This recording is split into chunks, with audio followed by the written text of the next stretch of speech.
Welcome to Sakshi TV, Telugu Vari Manasakshi, and welcome back to our weekly dose of immigration with attorney Prashanti Reddy every Wednesday at 6 p.m. EST, and please follow us at facebook.com/Sakshi TV USA for updates.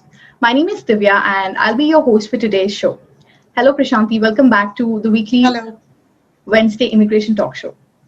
I know Hello. you have been on several shows, and I'm happy to know that Sakshi TV teams have worked hard to promote your business. If anyone watching this show would like to run shows like these or advertise, please email us at usa@sakshi.com. Before we get started, please note that the information on this show is not a legal service. Sakshi TV, its agents in North America, and the law offices of Prashanti Reddy will not be responsible for your actions. If you need legal advice, please contact attorney directly at 212-354-1010. So first of all, let's get started with the California District Court injunction halting proposed USCIS fee increase as of October 2nd. It also looks like there is some change in the forms, including the 50-50 for half and half or 50-50 for H-1Bs. Can you give us more information on this court injunction and what employers and beneficiaries should do now? And can employers or applicants continue to file for various benefits and is based on the court stay? So pretty much everybody right now is very happy to hear that judgment because with the October 2nd, with October coming up and the visa bulletin becoming current for many EB2 and EB3 categories, a lot of people are filing 485s. And the biggest change that impacted at least Indian nationals was the increase of fee to file a 485 and other forms. So previously the way it was is that the 485 was a certain fee, 1,000 something, and then everything was included in that fee. The affidavits, the I-765, the advance parole, so everything was included. Now what they did is they put a separate fee for each application.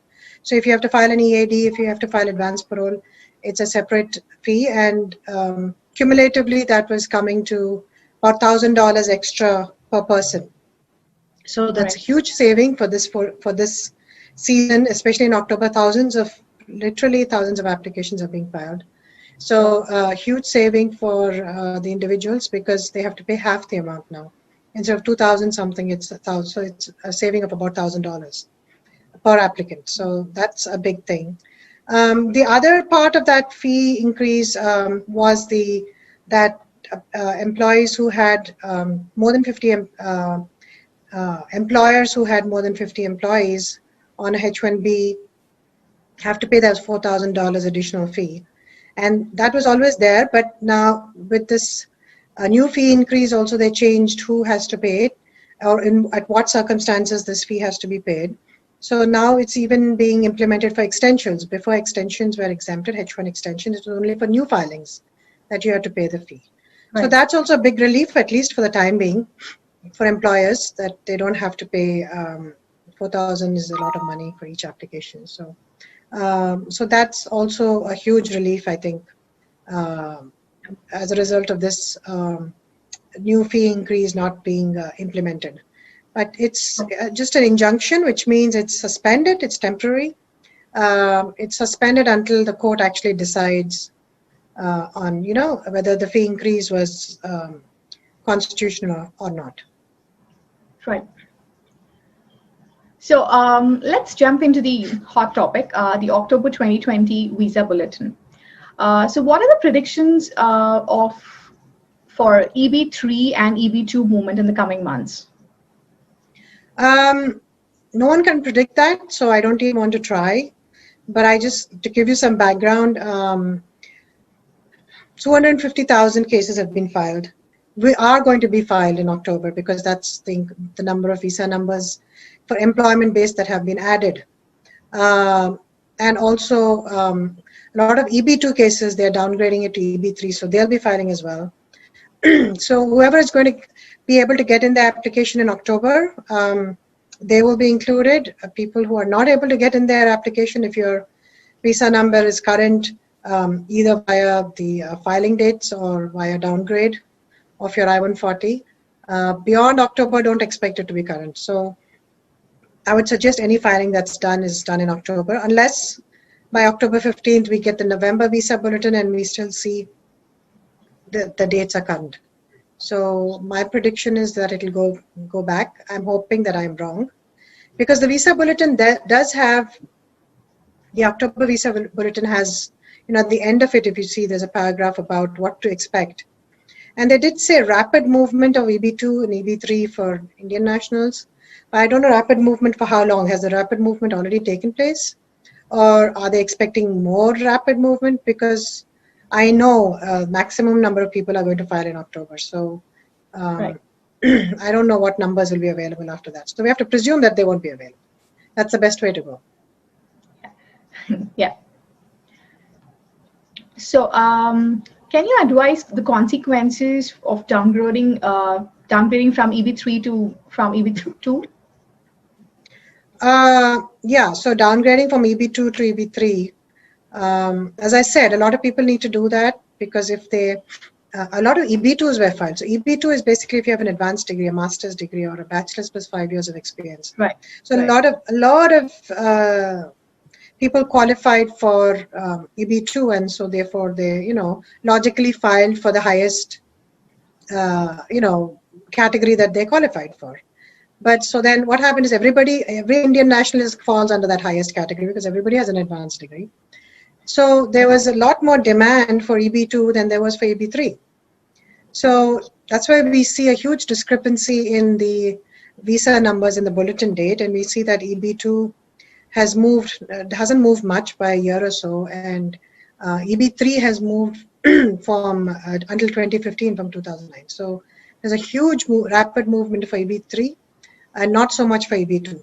So what's happening now is a lot of people want to downgrade their I-140 application from EB2 to EB3. In order to downgrade it, then you have to be able to downgrade it, and then you have to file in October. So you have to do, so pretty much luckily, USCIS allows you to file an I-140, which is the downgrade, and the 485 application together. It's called concurrent filing. And we don't have the luxury of waiting for the I-140 to get approved because there's no premium processing available. Yeah. So pretty much both applications have to be filed at the same time. And so the consequence of this is you don't know if everything is going to get denied, and then you're left where you were, and you would have spent a lot of money on filing 485 as well. Sure. So the downgrade, the disadvantage of the downgrade is the money. You might lose all your money because the filing fee, USCIS filing fee is like $1,000 even with the non-implementation of the fee increase, it's still a lot of money.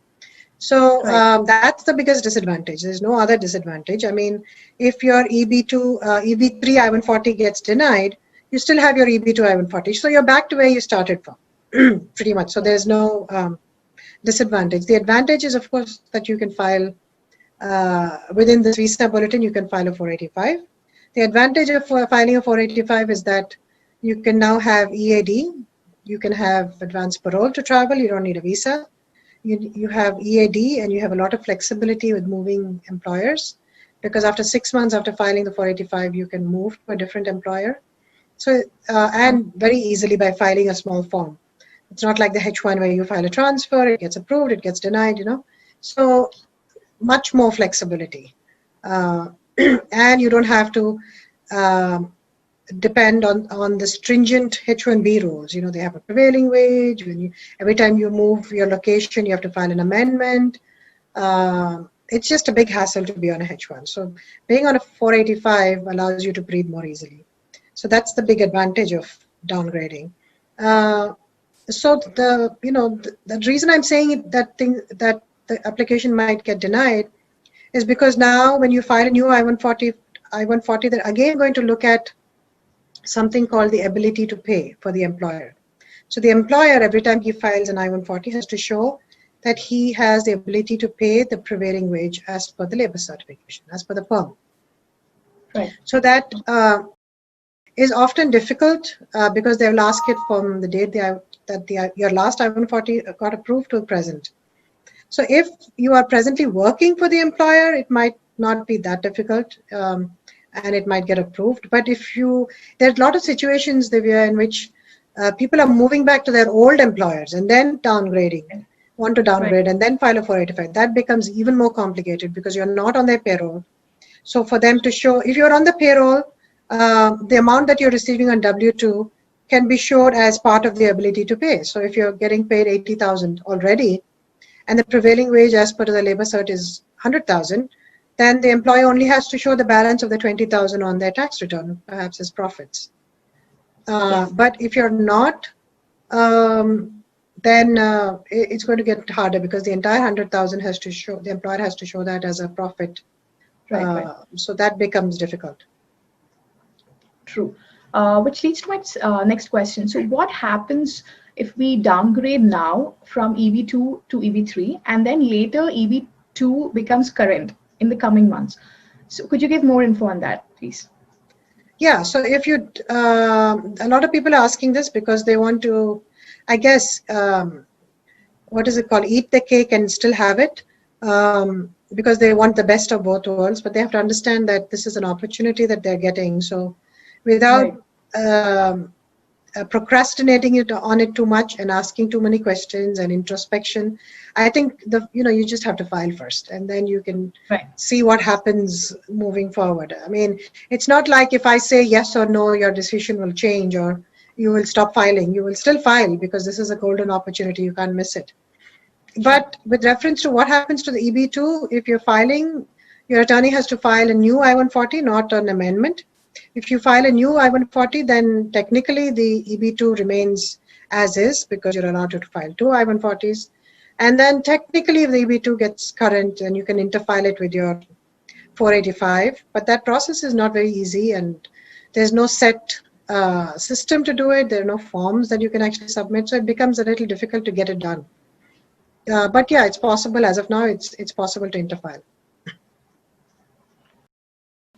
So based upon the last show of yours, there were quite a lot of questions in which I tried to pick up few. So could you help in answering those? I'll just read it out for you. So one person says that my spouse is in India. How can she be added to GC process if I miss adding her name in I-485? And what are the other options? Like what is the benefit of that? Yeah, so if the person is outside the country, unfortunately, they have to come into the country to be able to file a 485. 485 is adjustment of status. That means you already have a status here, and you're adjusting it to a different status. It's not consular processing. So they have to somehow come here before October 31st, and then the 485 has to be filed for them. If they don't file, then they're missing the boat. And then we don't know whether, as I said, it'll be current for November or how long it'll be current after that. So they are taking their chances pretty much. I doubt it'll move forward so rapidly because this is something extremely unusual. It happened last time in 2007. And even then, apparently it was a mistake. But they couldn't go back on it because they first introduced a visa bulletin and then they said, oh, it's a mistake. The visa numbers are not available. But they couldn't go back on it because AILA filed a lawsuit and they said, you can't go back on it now that you said it. So they were forced to accept all those applications. And so it's never happened in recent history where the movement of visa numbers has been, so rapid. So you can't expect it logically to happen again in the near future. Right. So there's another person who asks if he starts the downgrading process, but after getting EAD, if he wants to move to EB2 in future, can he do that? Yeah, as I said, he can interfile. He can try to interfile the EB2 with the existing 485. It's possible, yeah. All right. So Prashanti, we have a caller, Shruti. Hi, Shruti. Yeah, hi, good evening. The thing is my employer decided to put downgrading my petition from EB2 to EB3. So if in case imagine like something is not going well, and if EB3 process is getting denied somewhere, so will there be any problem to my current I-140? Yes, I think we were just talking about that with Divya, and there shouldn't be a problem with your current I-140 as long as the I-140 is filed as a new case and not as an amendment. All right, Shruti, you got your answer? I guess we lost her. Anyways, moving on. So I have another question. Someone asked that can he file I-140 and 485 if labor is pending with the current employer and the priority date is 2013? Yeah, so I don't know why labor would be pending for so many years. That means he filed the labor in 2013. Maybe it's before the Board of Immigration Appeals or it's somewhere. So he shouldn't have waited for so long. He should have just refiled the labor rather than waiting for an appeal. So in that circumstances, unfortunately, you cannot. The labor has to be approved before you file an I-140. So he's, you know, I don't know if that labor is going to be approved before the 31st. Even if it is, you know, you have to get all your documents in order. So I hope it does get approved. Then you can file the 485 and I-140 concurrently. Right. Another question would be, can one maintain EB2 and I-140 and EB3 I-140 both active at the same time when downgraded, but are there any financial burdens to the employers for maintaining both? No, there's no. So first thing is, yes, both EB2s can be maintained as long as the second one is filed as a new application and you don't mark amendment in that application. So it's very important what, you know, the application says, that you mark the correct column.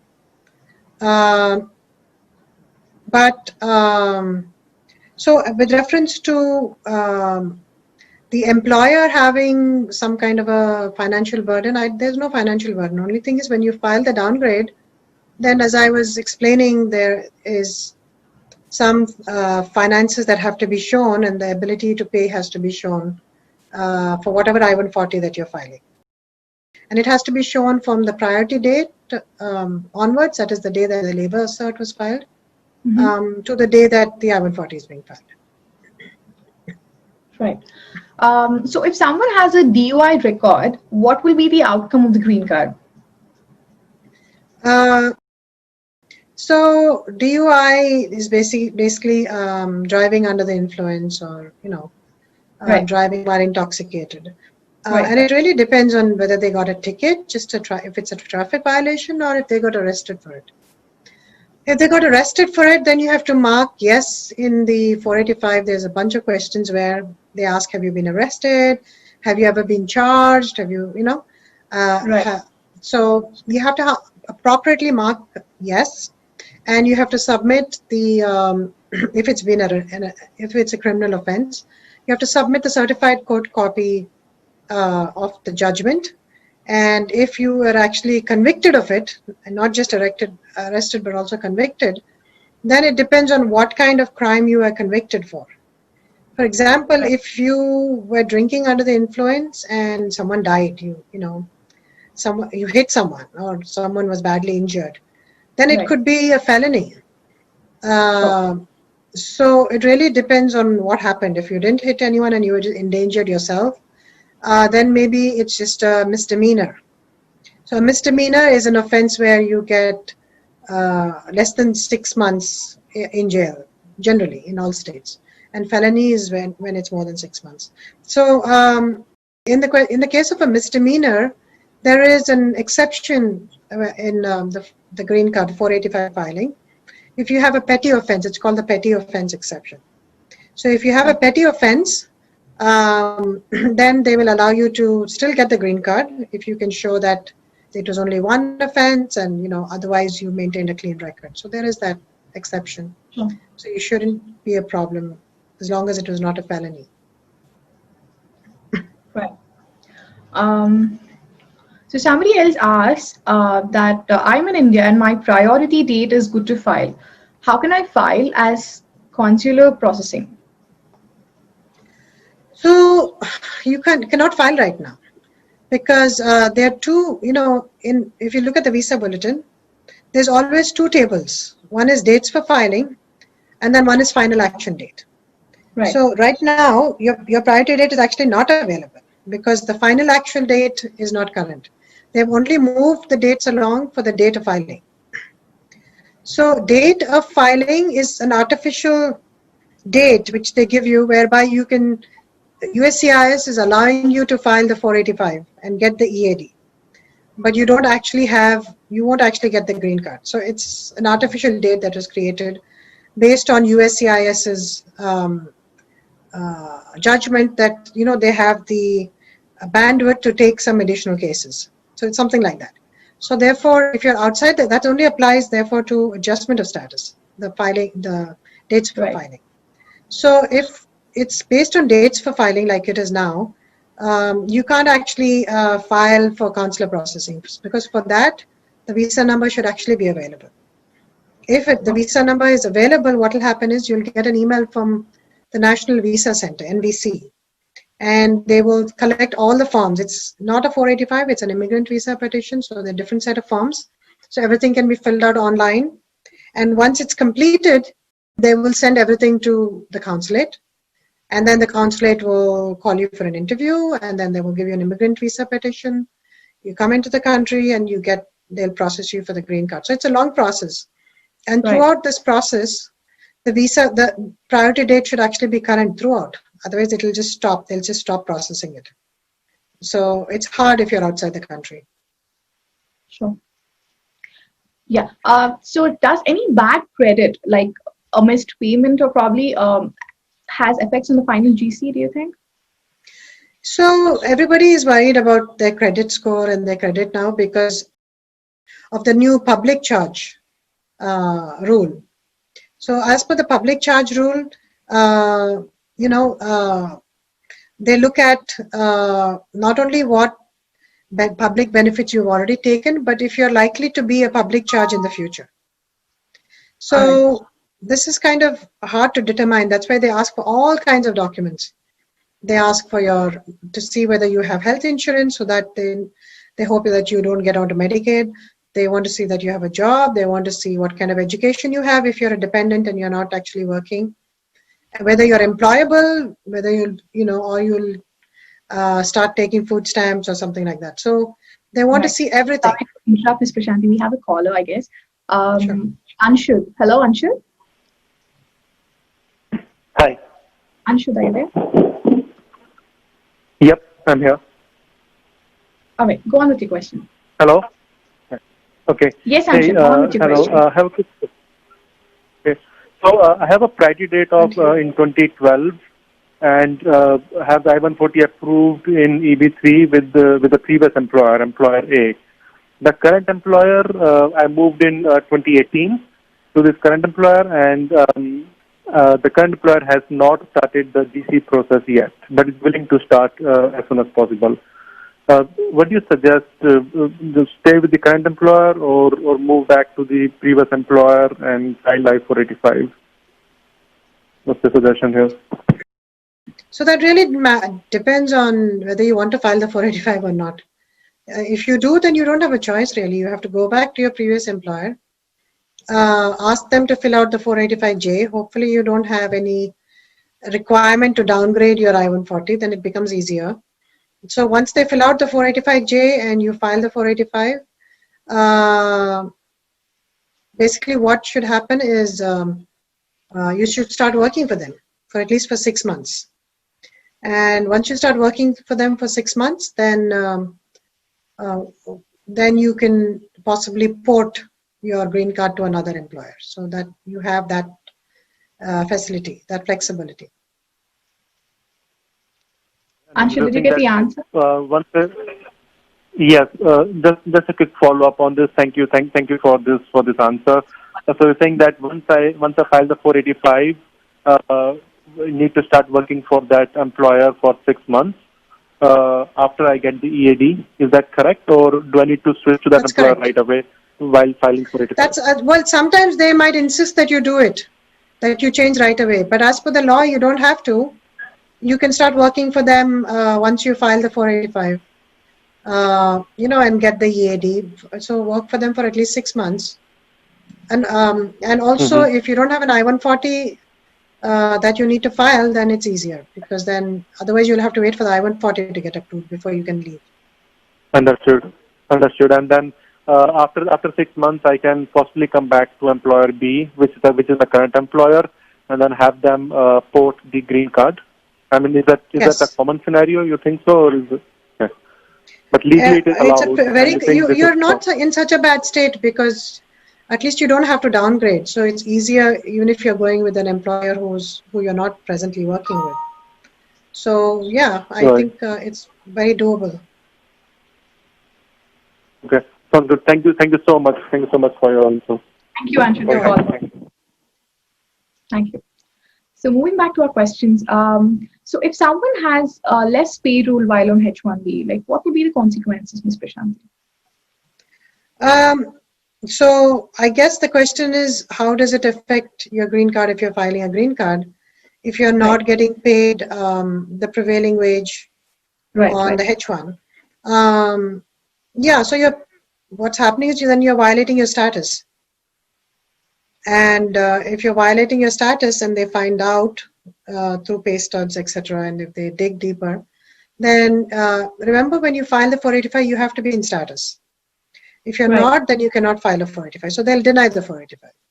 But there is an exception to that. It's called 245K, which is pretty much that if you were out of status for 6 months or less, they will forgive that. So for example, you're getting a lower pay for 3 months, but the rest of the time you were fine. The other thing is that they will look at your status from the time that you last entered into the country. So if this happened 10 years ago and after that you've traveled 3 times, they're only going to look at if you violated any status after your last entry. That's another thing to remember. It's not the entire time that you were here. Sure.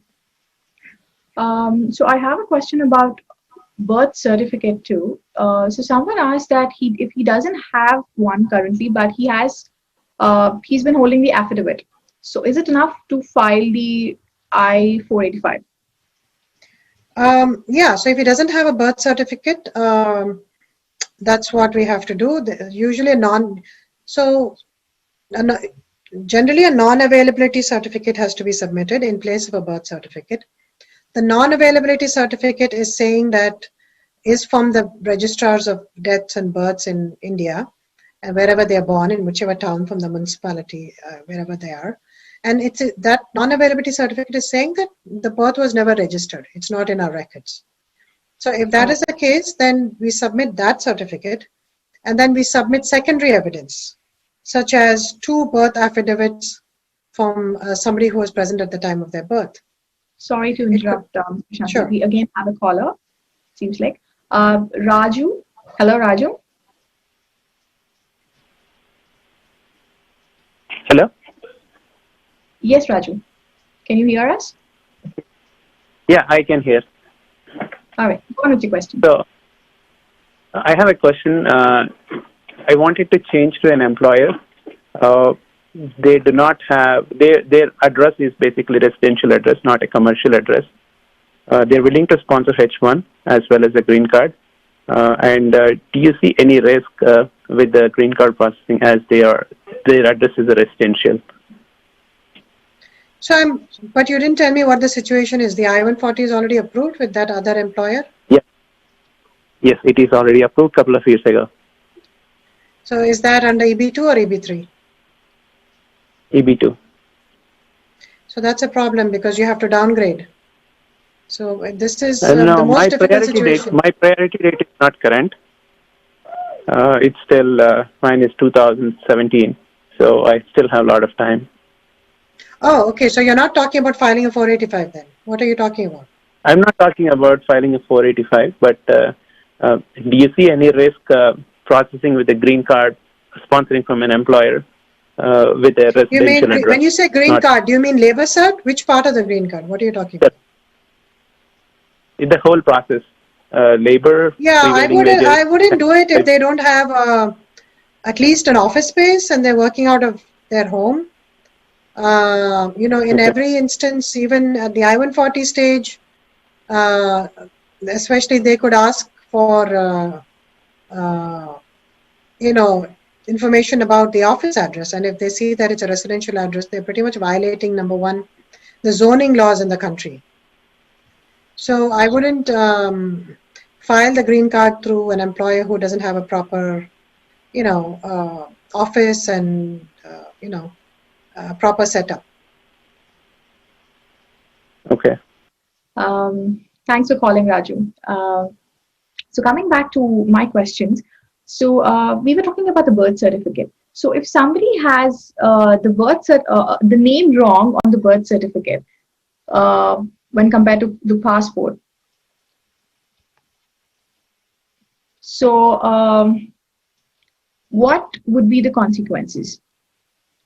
Yeah. So first, to just continue quickly the earlier question, for those who are following, for listening, the non-availability certificate has to be issued. We were talking about what happens if there's no birth certificate.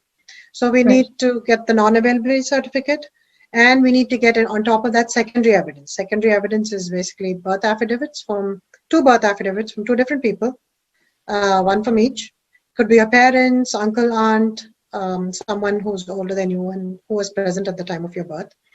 And the other thing required would be your school leaving certificate. So this is acceptable secondary evidence for Indian nationals, because every country has certain acceptable forms of evidence that USCIS, will take. Yeah.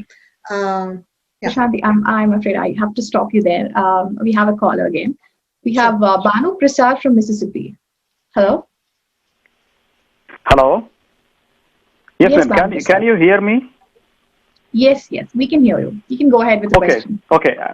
Yes, I'm working for the same employer for the last 10 years, and I have my I-140 approved. It's in EB2 with PD June 2013, and I would like to downgrade for sure to take the opportunity. And the question is,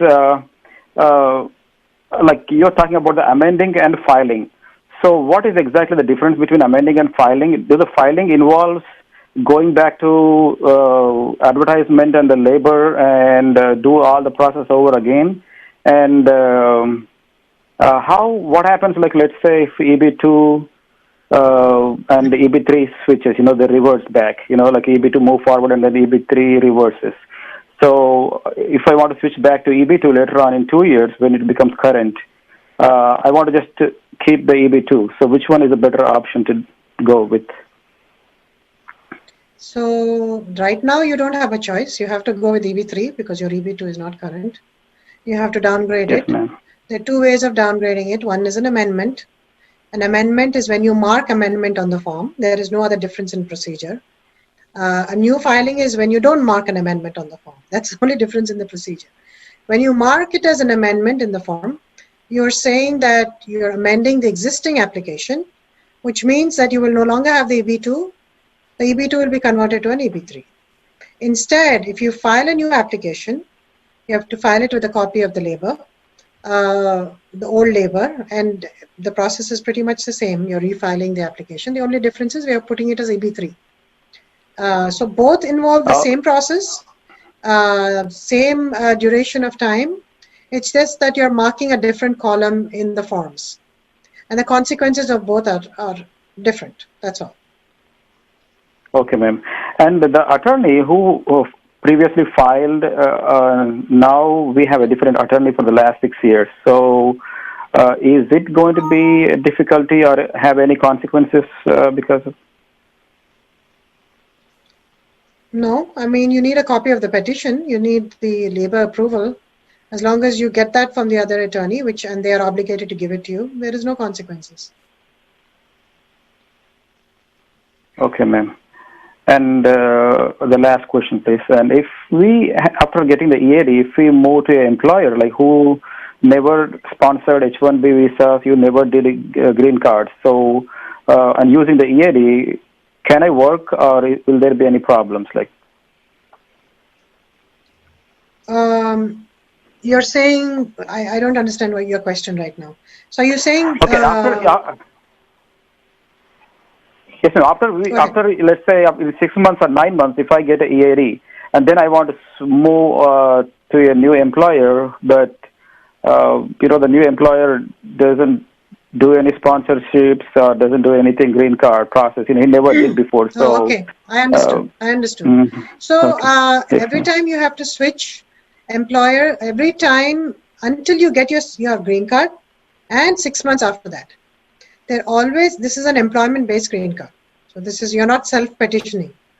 So if you do a national interest waiver or something, you're self-petitioning, you don't need an employer. But in this case, since it's an employment-based thing, until you get your green card in 6 months after that, you always have to have some sponsoring employer. You have the flexibility of changing the employer in between, but you cannot be without a sponsoring employer. Then your green card will get denied. Okay, understood, ma'am. And we cannot change the field as well, isn't it? Like we cannot change the what? Change the field. Like let's say, the field. Change the field. Okay, it has to be. Yeah, so it has to be a similar occupation. It doesn't have to be the same occupation. So I mean, as long as you don't move from a program analyst to a financial analyst, that is a complete different a change in field. I have not experienced any issue within the IT itself. Maybe business analyst and software engineer is a little different, but really within that space of the IT field, I have not experienced any issue with an AC21, even though the job title was different, as long as it was within that IT space, because it says similar, it doesn't say same. Okay, I work for the educational system, like the school, school system, for public school system. Yeah. Okay. Is that it? Hello? Yes, and thank you, ma'am. Thank you very much. You're welcome. Good luck. Good luck with your case. All right, Ms. Prashanti, would you like to add anything else on the birth certificate thing? Yeah, so I think where we left off was we were talking about non-availability and secondary evidence if you don't have a birth certificate. Right. Then you asked me a question on the birth. There's no name, right? That's what you asked me on the birth certificate? Yeah, that's right. So if there's no name on a birth certificate, that's quite common in India, because at that time, the baby was usually, they never used to name them at birth, right? They would always name them after the 21st day. So at the time of the birth, oftentimes the baby would not have a name, so that part would be left blank. And that, I think USCIS understands that because, the applications that they get from India, but you do need to submit an affidavit of support, affidavit of birth, in addition to that birth certificate. And the parent has to say that this birth certificate belongs to him or her, and at the time of the birth, the baby was not named, and they've, give an explanation in the form of an affidavit. So it should be okay. We have another caller as well. Meenakshi from California. Hello, Meenakshi. Hey. Hey, thank you for taking my call. I have a question. So my previous employer has filed my EB, my GC in EB3. I have approved I-140 in EB3.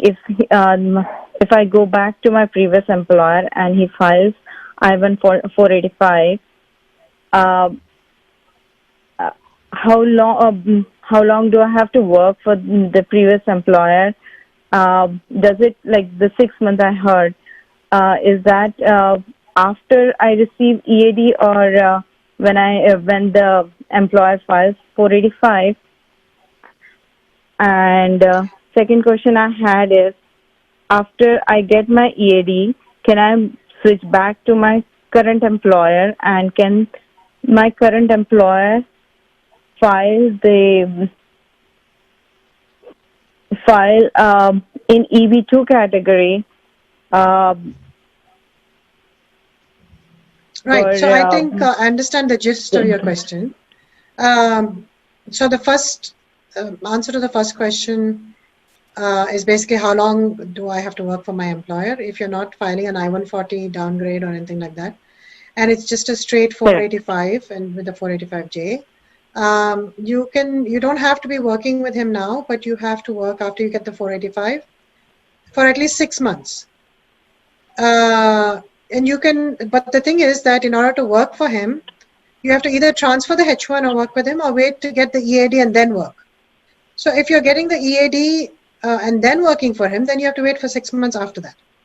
But if you're working for him on a H1 after you get the 485, then you can just wait for work until, from the date of the 485 for 6 months.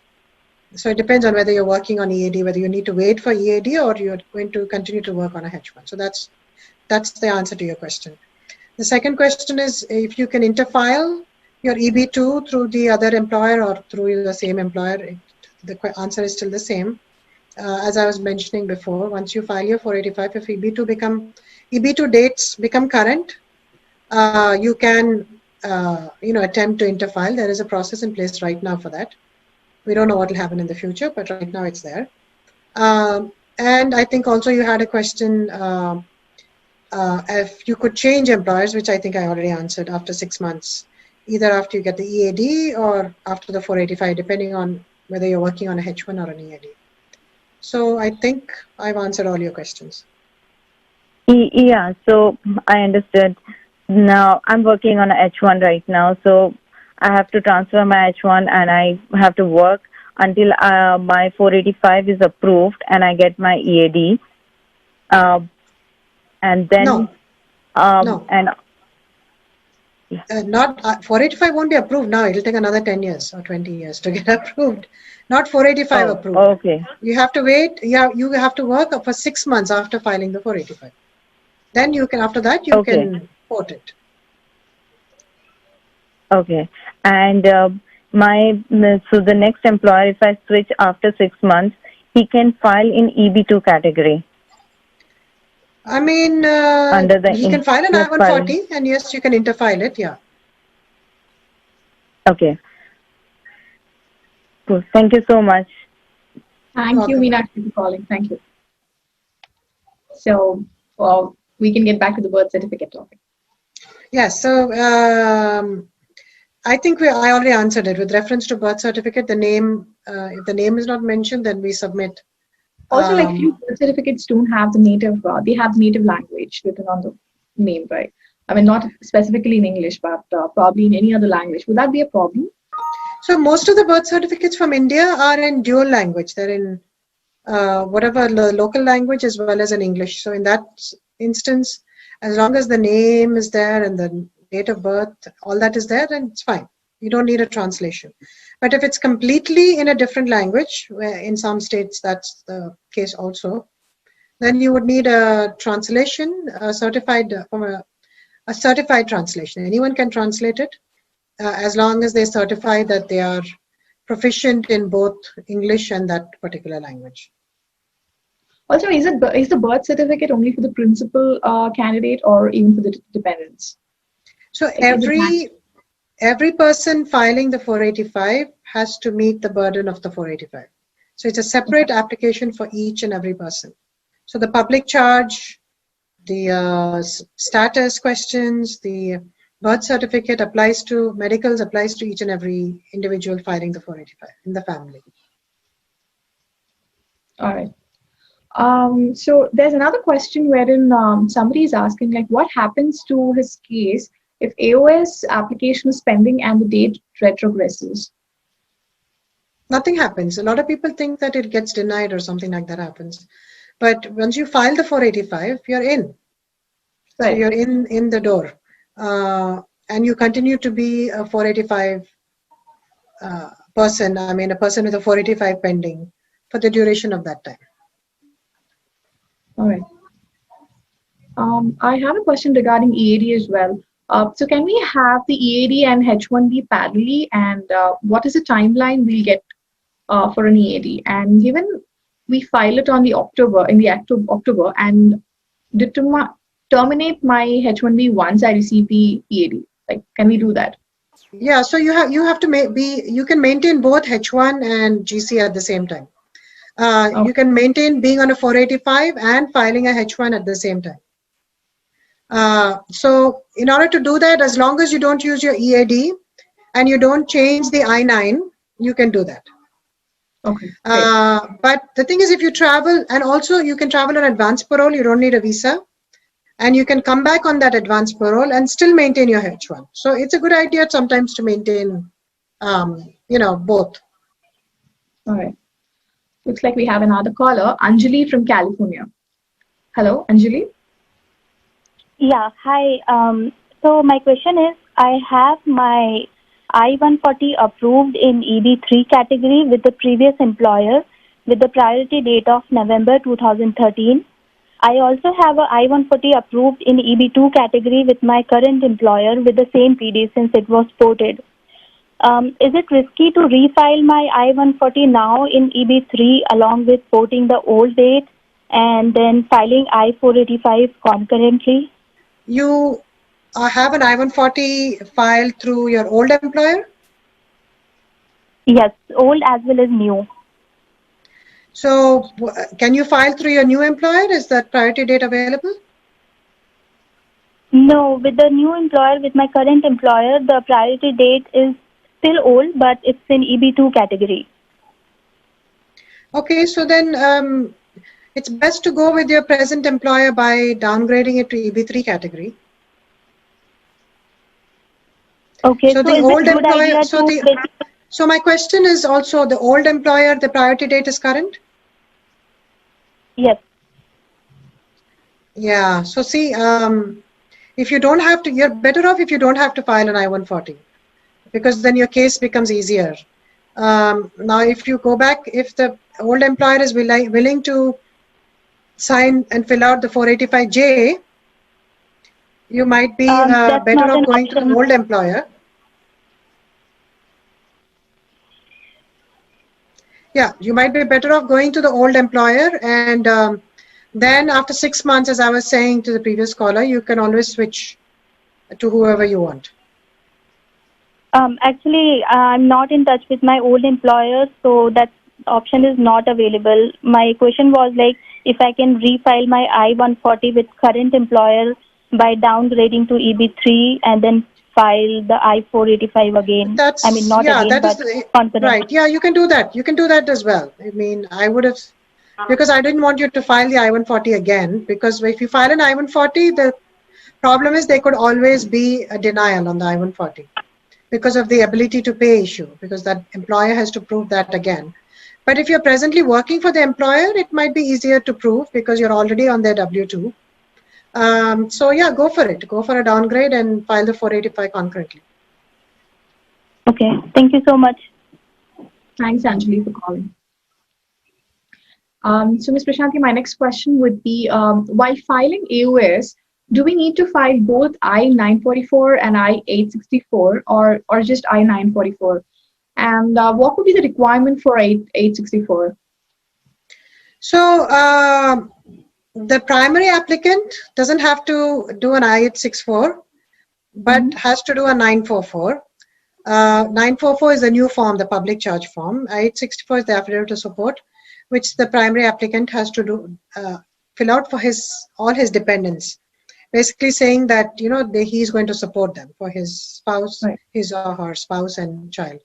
The 944 has to be filled out by everyone. Everyone has to show that they were not a public charge in the past, and they're not likely to be a public charge in the future. And for that, there are certain requirements, certain documents, a lot of documents have to be submitted. And so they're asking for everything: property documents, liabilities, and everything, health insurance, credit score, credit reports, right, mortgages, everything. So pretty much they want to know everything about you, and the tax returns, of course. So yeah, 944 is a very tedious form. All right. Another caller is online. Kranti from New York. Hi, Kranti. Hi. Thanks for the opportunity here to ask a question. Hello, Prashanti Garu. So my question is, I know you just explained about filing an amendment versus new filing. For some reason, my attorney doesn't want to do a new I-140 when I downgrade to EB3. So they're adamant on doing an amendment instead. So, is it advisable to go that route, or? I mean, what can you do if they're not doing it then? I mean, I don't know what your question is. If the employer is not willing to do it, so you're saying they're willing to do an amendment but not a new filing? Is that what you're saying? Yes, that's right. Yeah. Yeah. So you have to convince your employer because you lose the your EB2 priority date if you do an amendment. So maybe use another lawyer. I mean, what else can? I mean, if it's allowed by law, why shouldn't you do it? I mean. Is the lawyer objecting and saying that it's not allowed, or what is the? I don't know what the issue is. Yeah, they're saying that we can do an amendment just in case if something goes wrong and EB3 gets denied, then we can do a new filing and upgrade it to EB2 again. That's the argument. Yeah, but what is the why should you do that? Why should you again file an I-140 when you don't have to? You already have an I-140. So why do an amendment now and not a new filing? So every attorney is, I guess, dealing with this in a different way. So my suggestion to you is, if you don't have the flexibility with attorneys, and if your employer obviously will listen to the advice given by the attorney, just go ahead and file it, because you don't know what's happening with EB2s. But right now you know what's happening with EB3s, and you are able to file a 485. So go with it. And you can deal with the late, you can file another I-140 later for EB2. Okay. Yeah. Thank you. Thanks for calling. So another question here would be, someone asked, like, my employer just started my GC process, and should I suggest to file in EB2 or EB3? It's difficult to say because we don't know what's going to happen with EB2 or EB3. Okay. I've been filing in EB3 mostly because it's just easier to get approved salary wise, and also the dates are also much better. So recently in the last few years, I've been filing most cases EB3, but that's just me. And, so you have to make a decision as to which category you want to file in. EB3 is definitely easier because the prevailing wage is less, and so easier to get approved. And really both dates, doesn't matter how you file, because both dates are not current really. So it's not like you're going to get a green card tomorrow if you file in either dates. Right. Also, if the employer is not ready to pay the processing fee, like how much should we consider to be the amount? Well, the employer is obligated to pay the I-140 fee, but not your 485E. That's your outlook. The 485 is, you have to take care of that, even the processing fee. But the I-140 processing fee has to be paid by the employer, but I know a lot of employers are not doing that because they've done it once and they don't want to keep, refiling your case over and over again. So, I mean, it's not like the labor cert where it says in the regulation that employer has to pay. It's more of a gray area. It's better if the employer pays, but I mean, what can I say? You have to make that decision. But at least it's not as strongly in the regulation for the labor cert as I-140. It's not strongly written as it is for the labor cert that the employer has to pay. Sure. Also, is there any disadvantage in changing the attorneys right now at this stage? I mean, I don't know what stage, but you can always. Yeah, you can file. I mean, it could be that your I-140 was filed by a different attorney and you want the 485 to be filed by a different attorney. That's perfectly fine. Because if you're not doing downgrading, then it's very easy. If you're doing downgrading, then you need a copy of the previous petition, and the attorney is obligated to give it to you. If you ask me, and if I filed your I-140 and you're going somewhere else, I'm obligated to give it to your employer. So, there's no issue in that. You're not bound to your present attorney. Right. All right. Thank you so much, Ms. Prashanti, for being on the show again, and it was very helpful to share so much of information. I'm sure there's a lot of people out there who would have heard it and probably would have needed it at this hour. So thank you so much for sharing all of that with us, and we'll see you next week. Thank you so much. Thank you, Divya. Take care. Thank you. Bye. Take care.